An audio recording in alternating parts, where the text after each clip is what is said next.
नमस्कार दोस्तों, स्वागत है आपका हमारे YouTube चैनल में। इस चैनल के द्वारा हम आप सभी तक अनेक धार्मिक तथ्य तथा कहानियां पहुंचाएंगे। शनि के नाम से ही हर व्यक्ति डरने लगता है।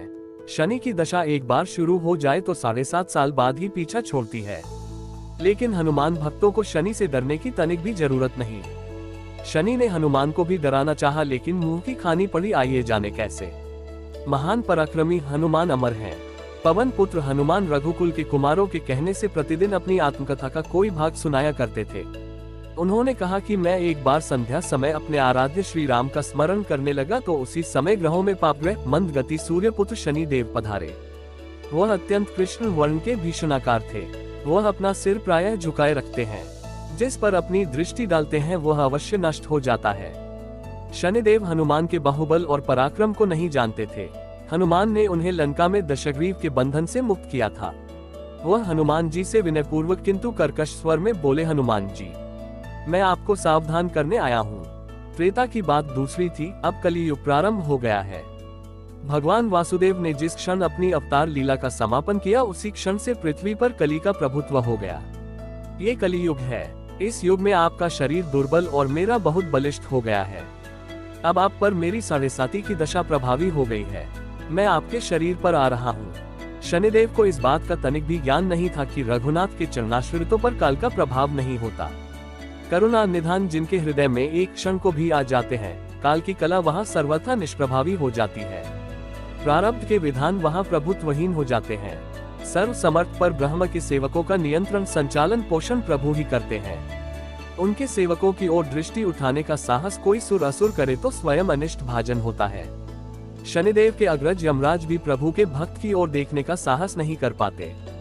हनुमान जी ने शनिदेव को समझाने का प्रयत्न किया, आप कहीं अन्यत्र जाएं।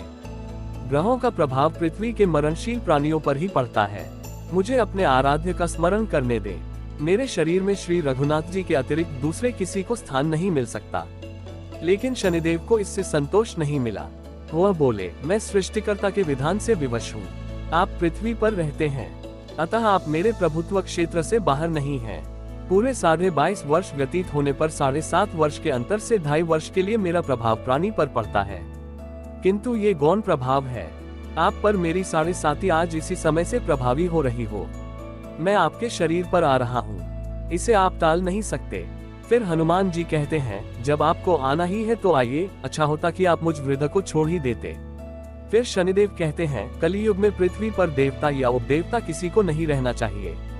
सबको अपना आवास सूक्ष्म लोकों में रखना चाहिए। जो पृथ्वी पर रहेगा वह कलियुग के प्रभाव में रहेगा और उसे मेरी पीड़ा भोगनी पड़ेगी। और ग्रहों में मुझे अपने अग्रज यम का कार्य मिला है। मैं मुख्य मारक ग्रह हूँ और मृत्यु के सबसे निकट वृद्ध होते हैं, अतः मैं वृद्धों को कैसे छोड़ सकता हूँ। हनुमान जी पूछते हैं, आप मेरे शरीर पर कहाँ बैठने आ रहे हैं। शनिदेव गर्व से कहते हैं, प्राणी के सिर पर। मैं 2.5 वर्ष प्राणी के सिर पर रहकर उसकी बुद्धि विचलित बनाए रखता हूँ। मध्य के 2.5 वर्ष उसके उदर में स्थित रहकर उसके शरीर को अस्वस्थ बनाता हूँ। वह अंतिम 2.5 वर्ष पैरों में रहकर उसे भटकाता हूँ। फिर शनिदेव हनुमान जी के मस्तक पर आ बैठे तो हनुमान जी के सिर पर खाज हुई। इसे मिटाने के लिए हनुमान जी ने बड़ा पर्वत उठाकर सिर पर रख लिया। शनिदेव चिल्लाते हैं, यह क्या कर रहे हैं आप। फिर हनुमान जी कहते हैं, जैसे आप सृष्टिकर्ता के विधान से विवश हैं, वैसे मैं भी अपने स्वभाव से विवश हूँ। मेरे मस्तक पर खाज मिटाने की यही उपचार पद्धति है, और आप अपना कार्य करें और मैं अपना कार्य। ऐसा कहते ही हनुमान जी ने दूसरा पर्वत उठाकर सिर पर रख लिया। इस पर शनिदेव कहते हैं, आप इन्हें उतारिए, मैं संधि करने को तैयार हूँ। उनके इतना कहते ही हनुमान जी ने तीसरा पर्वत उठाकर सिर पर रख लिया तो शनिदेव चिल्लाकर कहते हैं, मैं अब आपके समीप नहीं आऊंगा। फिर भी हनुमान जी नहीं माने और चौथा पर्वत उठाकर सिर पर रख लिया। शनिदेव फिर चिल्लाते हैं, पवन कुमार, त्राहि माम ताहि माम, रामदूत आंजनेयाय नमः। मैं उसको भी पीड़ित नहीं करूंगा जो आपका स्मरण करेगा। मुझे उतर जाने का अवसर दें। हनुमान जी कहते हैं, बहुत शीघ्रता की, अभी तो 5वां पर्वत शिखर बाकी है। और इतने में ही शनि मेरे पैरों में गिर गए और कहा, मैं सदैव आपको दिए वचनों को स्मरण रखूंगा। आघात के उपचार के लिए शनिदेव तेल मांगने लगे। हनुमान जी तेल कहाँ देने वाले थे।